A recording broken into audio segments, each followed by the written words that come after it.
এই যে যারা বলে না টাকা দিয়ে সুখ কিনা যায় না, আসলে তারা জানেই না সুখ জিনিসটা কি। এক একজনের কাছে এক এক রকম সুখ হয়ে থাকে। যদি আমার কথা আমি বলে থাকি তাহলে আমি বলবো আমার সুখ হচ্ছে আমার গাছের উপর। ঠিক আছে, যারা আমরা মনে করেন আমরা সবাই, শুধু যে আমার তা না, গাছপ্রেমী যারা যারা আছে সবারই কিন্তু গাছের প্রতি একটা আলাদাই নেশা আছে। ঠিক আছে, কোন কালেকশনটা নতুন আসলো, কোন কালেকশনটা নিজের বারান্দায় রাখবো, এটার যত্ন কিভাবে নিব, এটা কোন পরিবেশে রাখবো, কোন পরিবেশে মানাবে, ঘর সাজাবো কিভাবে, এগুলো নিয়ে আমরা সারাদিন কাটিয়ে দিতে পারি। ঠিক আছে, এখন আমি একটা সুন্দর কথা বলি আপনাদের সাথে। যারা বলে যে টাকা দিয়ে সুখ কিনা যায় না, টাকা দিয়ে সুখ কিনা যায় ভাই।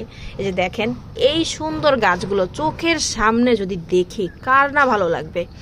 এই দেখেন কত রকম কালার, এইখানে দেখেন সাদা আছে, এটারই আবার একটা ভ্যারাইটি আছে, এটা হালকা পিঙ্ক। ঠিক আছে, এই দেখেন হালকা পিঙ্ক একটা, এই যে লাল কালারের ভিতরে আছে, আরেকটা এই কালার আছে, আরেকটা লাল কালার আছে, এখানে একটু ডিপ কালারের লাল, এটা কিন্তু গোলাপি কালার কিন্তু মনে হচ্ছে লাল কালার, গাঢ় গোলাপি। এইটাও গোলাপি একটা ভ্যারাইটি। এই যে এই পাতাটার মতোই গোলাপের, এটার কিন্তু শেপটা আলাদা। ঠিক আছে, এটা রাউন্ড রাউন্ড শেপ হবে, আর এটা কিন্তু আবার লম্বা পাতার ভিতরে, আর এটা পুরোই আলাদা গ্রিন কালার একটু ভিতরে। দেখেন এই সামনে জিনিসটা দেখলে কার না মন খুশি লাগে আমাকে বলেন। এই যে বলে না টাকা দিয়ে সুখ কিনা যায় না, ভাই টাকা দিয়েই সুখ কিনা যায়। দেখেন এত সুন্দর চেহারা, মানে এত সুন্দর গাছগুলো কোথাও পাবেন? বা আপনি মনে করেন রান্নাঘরে রাখলেন এগুলো,